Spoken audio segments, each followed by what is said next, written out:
Good morning students. आज की इस वीडियो में हम जो है कांस्टेंट रिटर्न टू फैक्टर्स के बारे में पढ़ेंगे, यानी कि साधन के समान प्रतिफल। इसका मीनिंग देखेंगे और उसके बाद हम देखेंगे कि इसको टेबल और डायग्राम के द्वारा हम कैसे डिफाइन कर सकते हैं, और लास्ट में हम देखेंगे कि what are the causes of constant return to factor.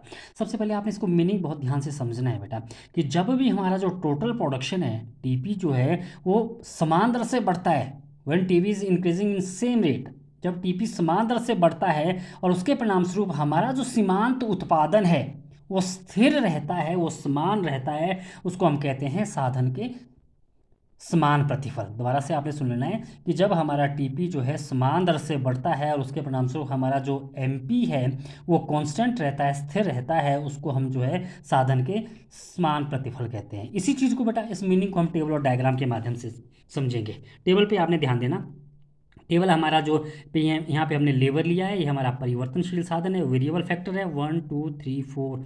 ये हमारा लैंड है, लैंड हमारा फिक्स साधन है, स्थिर साधन है, इसलिए मैंने यहाँ पे इसको 1 1 1 लिया है। ठीक है, अब आप टीपी पे नज़र दौड़ाइए बेटा। टीपी बढ़ रहा है 5 10 15 20 25, लेकिन ये जो it is increasing in same rate, समान दर से बढ़ रहा है। यहाँ पे भी आप देखोगे कि 5 की वृद्धि है, यहाँ पे भी आप देखोगे कि सेम 5 की, सेम 5 की जो है इसमें इंक्रीज हो रहा है टीपी। और जब भी टीपी हमारा जो टोटल प्रोडक्शन है वो सेम रेट से बढ़ेगा, तो यहाँ पे आप एमपी पे नज़र दौड़ाओगे कि हमारा एमपी जो है हर एक जगह पे 5 5 5 5 है। इट मीन्स ये हमारे जो है साधन के समान प्रतिफल है। यही मैंने आपको मीनिंग में भी ऊपर बताया था। और अब इस चीज़ को हमने यहाँ पे डायग्राम के माध्यम से समझना है बेटा। डायग्राम मैंने यहाँ पे दो बनाए हैं। डायग्राम ए जो है यहाँ पे टोटल प्रोडक्शन को दिखाया गया है, और यहाँ पे आप डायग्राम बी पे जब आप नज़र दौड़ाओगे तो it is a marginal production. ठीक है बेटा।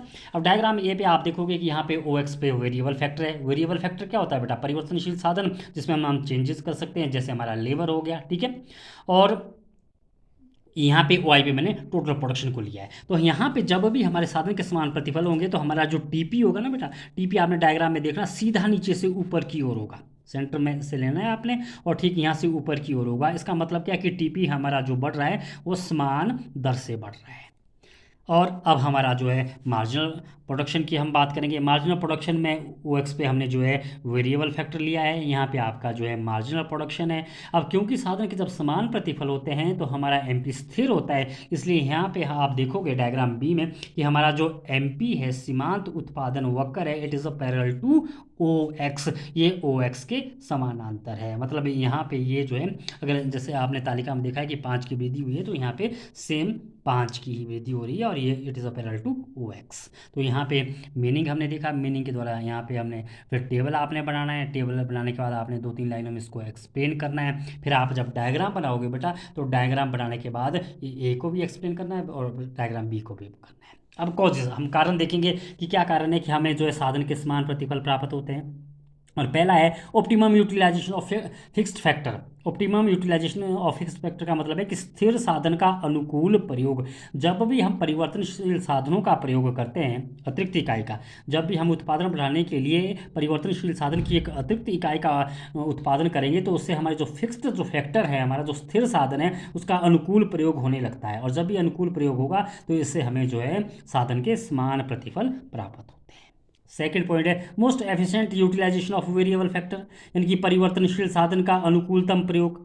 जब भी दूसरा कारण जो है साधन के समान प्रतिफल प्राप्त होने का दूसरा कारण है कि जब भी परिवर्तनशील स्थिर साधन के साथ जो हमारा परिवर्तनशील साधन का अनुकूल प्रयोग होता है, वेरिएबल फैक्टर, जैसे वेरिएबल फैक्टर था हमारा लेबर, इसको हमने बढ़ाते गए, और जब इसका जो है ऑप्टिमम यूटिलाइजेशन हो गया, जब यहाँ पे हमें जो है हमने डिवीजन ऑफ लेबर भी कर दिया, श्रम का विभाजन हमने कर दिया, और उसके परिणामस्वरूप श्रम की उत्पादकता बढ़ गई जितनी बढ़ सकती है, तो उसके कारण हमारा जो एमपी है वो कांस्टेंट हो जाता है, एमपी हमारा स्थिर होता है और हमें समान प्रतिफल प्राप्त होते हैं। और थर्ड है आइडल फैक्टर रेशो, आदर्श अनुपात है, आदर्श साधन का अनुपात है।